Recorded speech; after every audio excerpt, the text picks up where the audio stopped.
Sarah Palin's recent fame-based bus tour celebrating ignorance of American history tricked many sober political commentators into thinking she is going to run for president. Now that the dust has settled on the bus tracks and Mitt Romney has emerged as an even stronger frontrunner in the polls, the nonsense talk about Palin running for president has mercifully stopped.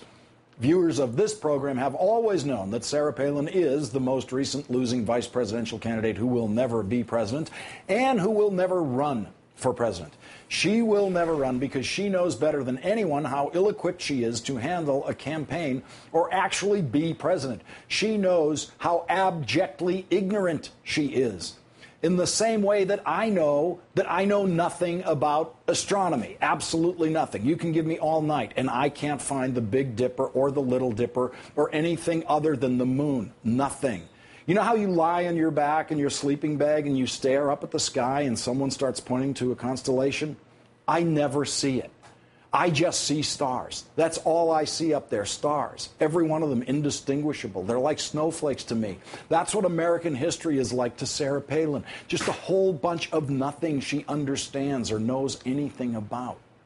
Remember, her answer about Paul Revere was not given 4,600 miles away in Alaska. It was given in Paul Revere's hometown, where she had just learned about Paul Revere.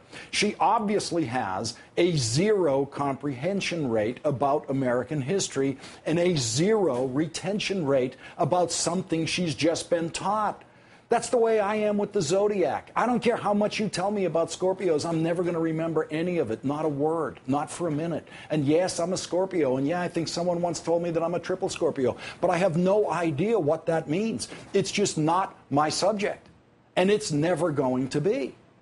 Sarah Palin knows how many Paul Revere questions are out there if she were to run for president, and she knows that not one of her answers would ever be better than this one.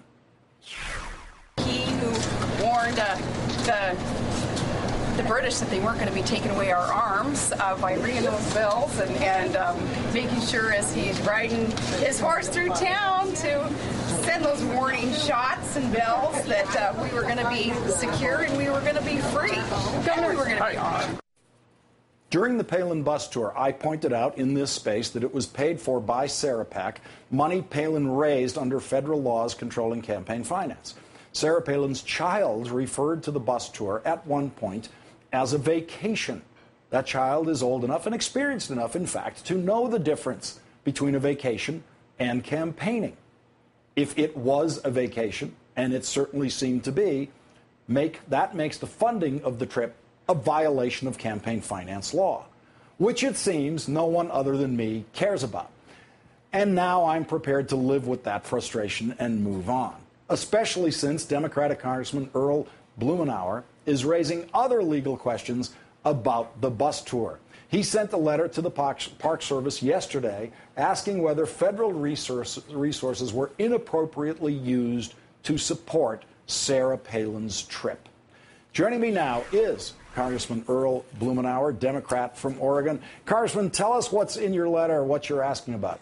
Well, I mean, we are facing a situation now where the Republican budget slashes $130 million from the Park Service. We have a huge maintenance backlog, and it appears as though we're giving VIP treatment to Sarah Palin. You're right. It was either a vacation in violation of federal law, or there's being given special treatment for somebody that just because of celebrity status.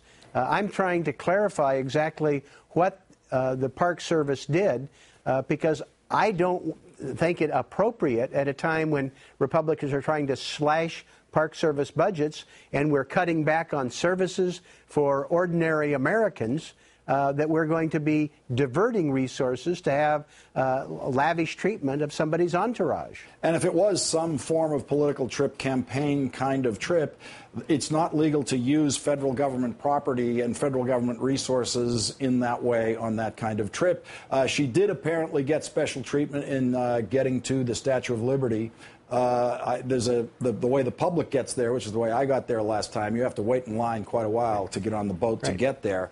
What's the most you're expecting to find out about this? Well, I want clarification. The notion, and frankly, I am not somehow made more comfortable with the notion that, well, we do this for other celebrities, that we give people early admissions and we give them special tours. That, to me, is troubling. I don't think that there ought to be special treatment for politicians or for actors or actresses. Our resources are stretched thin. I'd like to have clarification of this policy.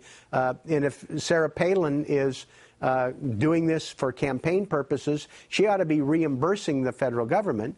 And if it's a vacation, as you say, it looks like a violation of law. Congressman, I have to ask you if, as a member of the Democratic Party, if you think your Democratic colleague, Anthony Weiner, should resign.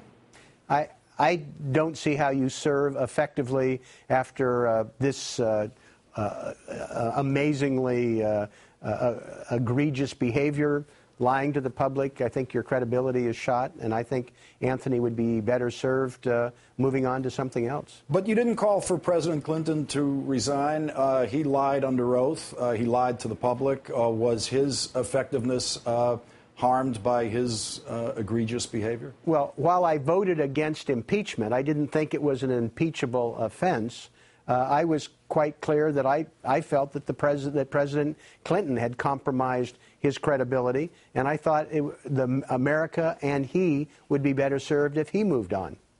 What do you say? What are you hearing? I mean, I know you're all out of town now, and so you can't have the kind of conversations you would have in the hallways about the Anthony Weiner situation. But do you all feel as if perhaps you're under much more scrutiny than ever? That electronic communication has actually added to the amount of scrutiny that you're under? Well, it's just different. I mean, there are opportunities, and we're seeing this. Not just politicians, but everyday Americans are getting trapped. They're finding out that anything they send out, whether it's picture or it's reply to all of a sudden becomes the province of anybody with Internet access. And this happens on a daily basis, that there are mistakes that are made, there are unfortunate communications, there are people that are posting things on Facebook that they're going to regret for years to come. I think it's actually a pretty significant national problem that people just don't have the experience to handle.